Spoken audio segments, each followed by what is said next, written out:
Is Overwatch fun? Yes. That's an important question for a consumer when buying a game that eschews a single-player experience in favor of pure multiplayer action. Your time should theoretically be rewarded in endorphins relative to what you give. It's why people quit and keep playing League so much, because it's not fun all the time. Overwatch is, and I'm leading the video like this because despite what I might say, I do believe that first statement I made. Good? Good. Let's get to the meaty bits.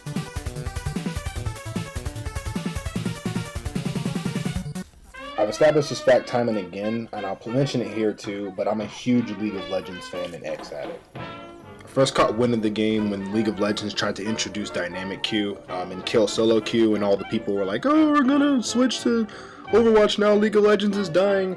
But there's something I appreciate about the best of what games these days have to offer. It's the sheer choice of designs to embody the sheer expression found in a lot of the games. Overwatch has that in spades. Coming from Titanfall 2 as my resident shooter, I ease into Overwatch pretty smoothly.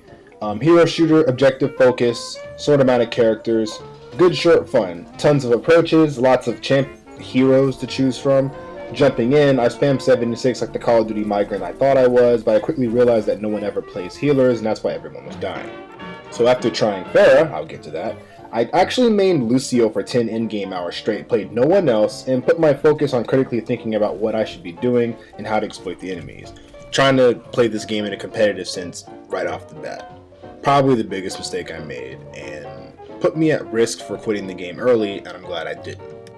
So, people start picking Lucio, and I had no one else but Captain Call of Duty to fall back on, and I watched an enemy Doomfist smack my Trace into a wall, kill her, jump into the stratosphere, and superhero land on a very scared Bastion. New main? New main. And that's usually how I found new heroes to spam into proficiency.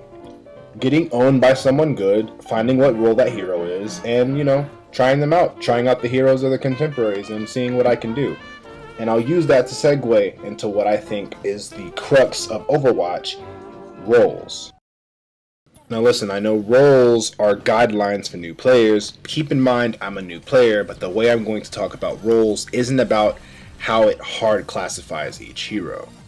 Rather, it's what each role represents in the heroes that occupy it, what they can potentially bring to the game, and what they personally mean to me as a conglomerate. What I've learned is that people who insta-lock offense heroes and quick play aren't the killer player archetype. It's not just people who think damage is the only way to overcome an obstacle. I mean, most characters in the roster are DPS, but the approach and most of the appeal of the design affects what a person picks, right? So if you've seen Relax's Pharah video, then you can see how easy it is to fall in love with these great offensive hero designs.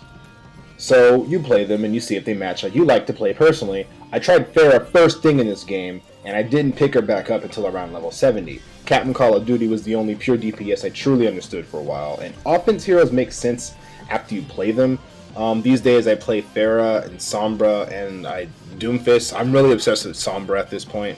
But what offensive heroes represent to me is player expression of skill, how that's applicable in an offensive hero situation, and the dangers of that when it's taken to its extreme. I will explain. Most offensive heroes have multi-dimensional approaches to how they should do their job.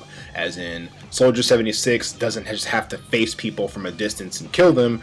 He has options to flank, he has options to heal, he has options to, focus down a range of enemies, but he's very adaptive towards the situation. Same thing goes for heroes like Sombra, Pharah. They're multi-dimensional in what they can do, and that's what makes them an offensive hero in my opinion.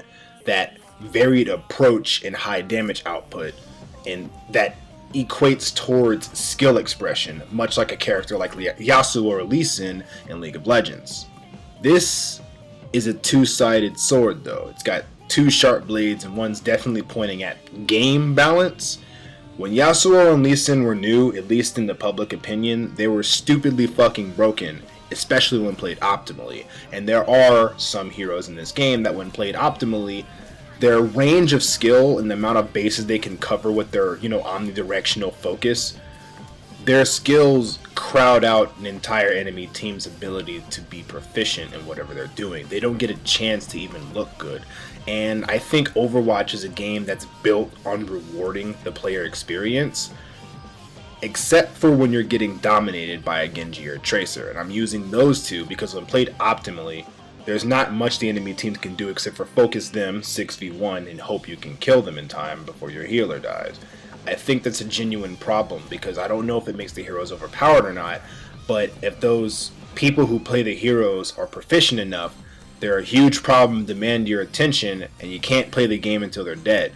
That's one hero out of 6 on the team, and often, especially in quick play, there's a Genji and a Tracer on the team, and others. I mean, popularity is a huge part of this thing, but highly skilled players will play heroes that demand that high skill.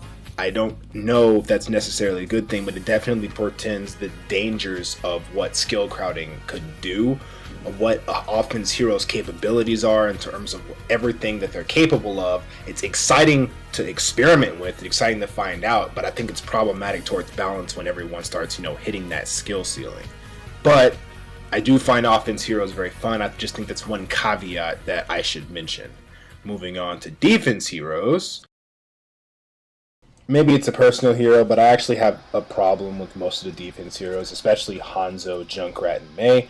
I think if offense heroes are the high input, high reward, high interactivity gameplay model, defense heroes would have to be the low interactivity, low input, high reward gameplay model.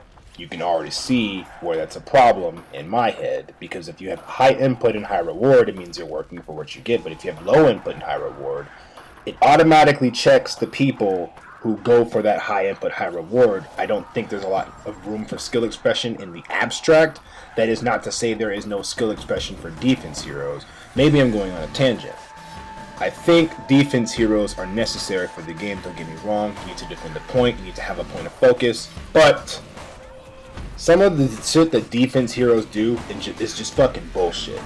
Starting off with Mei, obviously this fat bitch just freezes you. She's a clear example of why crowd control is a bad thing for a game that has a lot of basis in movement.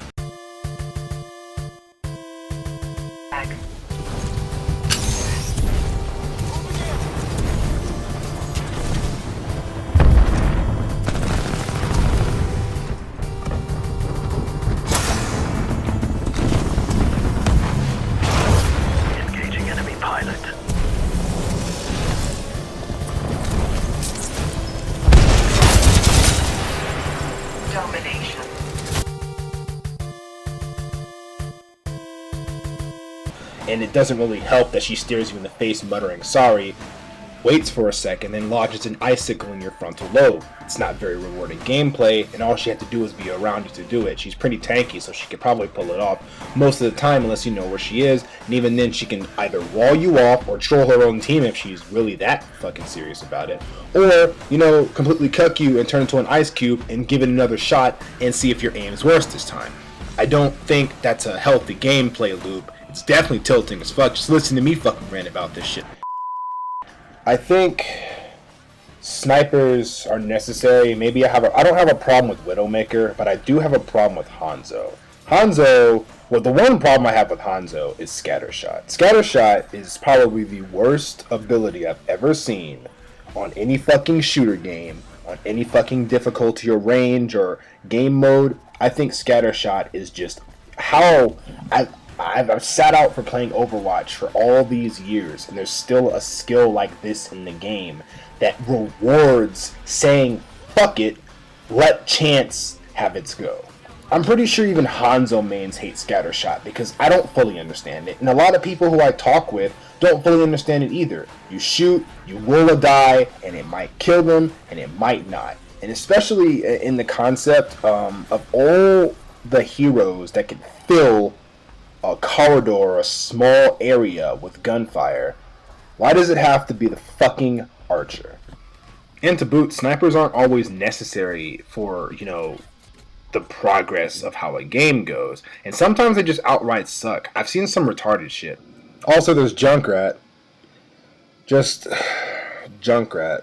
Oh god. Not even going to get into it, but I think he's my least favorite design of all time, and I hate his utter damage output relative to everything that he can fire at. Instant death is always it's never a good feeling, and defense characters typically deal that shit out in spades. That's probably why I have such a huge problem with them, and probably why I don't have much good to say about defense heroes.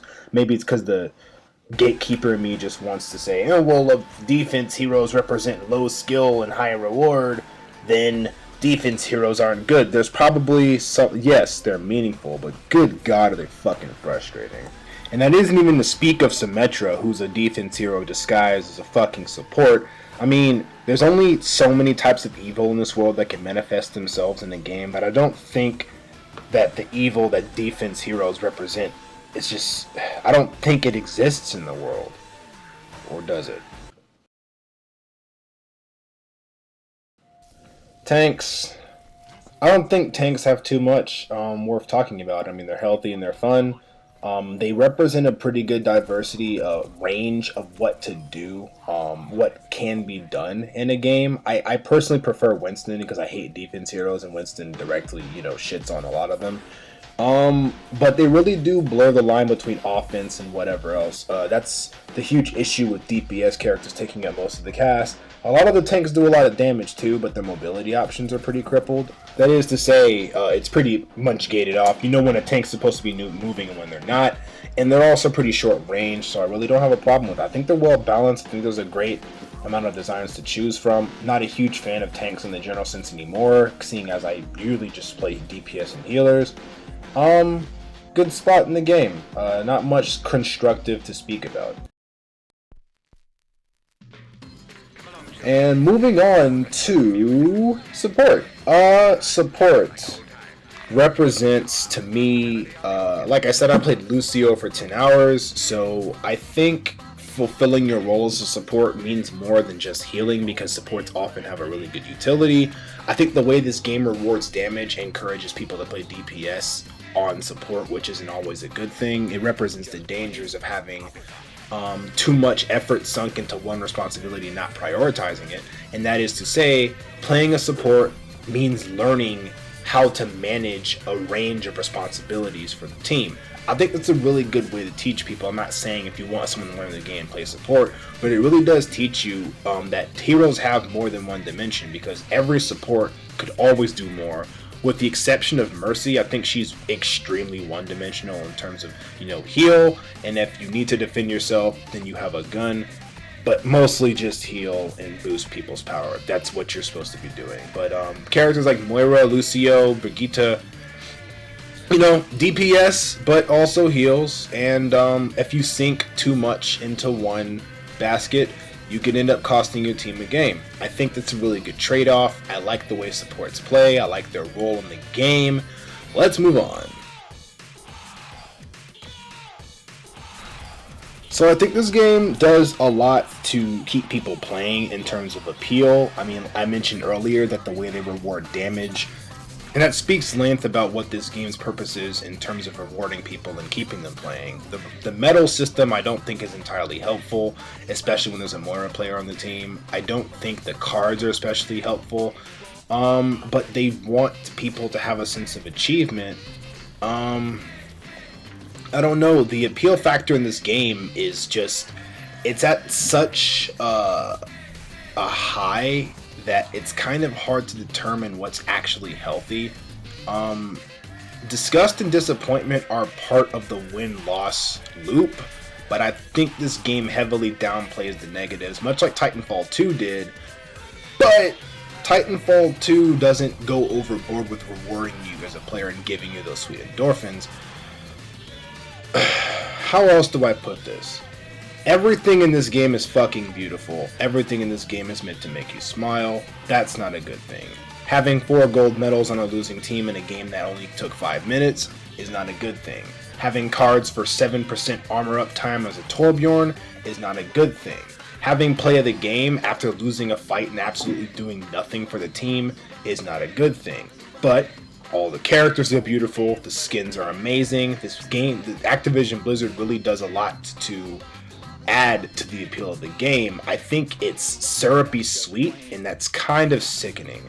That isn't to say that it isn't good. It's amazing. It feels great, but ugh, man, it's really a compulsion. It's a compulsion warning, right? Like, you don't want to get too addicted to all this stuff. And I think the appeal is something to be worked on. They obviously can't backpedal it ever, but man, they should really stop just giving people all this shit. Also, golden weapons. Not entirely necessary, yet they're still here. So yeah, ranked ladder, not even talking about it. I went 8-2, and I think my 2 win. It was terrible. It was terrible. It was watching terrible people make terrible choices, and maybe watching my own terrible self make terrible choices and having a terrible experience. I will probably never play Overwatch ranked again. I will remain in deep bronze until forever. Goodbye. I almost forgot maps. Hey, maps are pretty friggin' great. Honestly, I like the maps. I wish some were bigger. Coming from Titanfall 2, I loved attrition mode, which was really fucking good. There's nothing like that in Overwatch, as far as I'm concerned. I've only been playing since November, so forgive me if I'm a little noobish. I like a mixture of bots and important players to take down in a point-based system. Maybe one day Overwatch can import that mode. But my favorite maps are Eichenwald, Dorado, and Blizzard World, I guess. I hate 2CP maps, basically. I love hybrid maps, and payload maps are pretty okay, I guess. So yeah, Overwatch is fun. It's a good way to kill your time. It's not 100% good, and I wish they made more, towards expanding what the games meant. But as my current addiction, I can give it my recommendation. I'm pretty much through with numbers, but this game's gonna live forever. I hope I don't eat those words when they roll out some shitty content. But you know what? Overwatch is one of my favorite games of this year. I'm glad I found the time to play it, and maybe I can see some of you too. Thanks for watching. My name's being Kimiro, and I'll see you guys around, huh? Thanks for watching. If you liked it, give it a like. If you think you want to stick around, maybe subscribe. Got some more stuff coming up. I'm going to make Overwatch quick takes for most of the heroes that I end up playing, which probably means you'll never see a defense hero on there ever. But, yeah. Boop.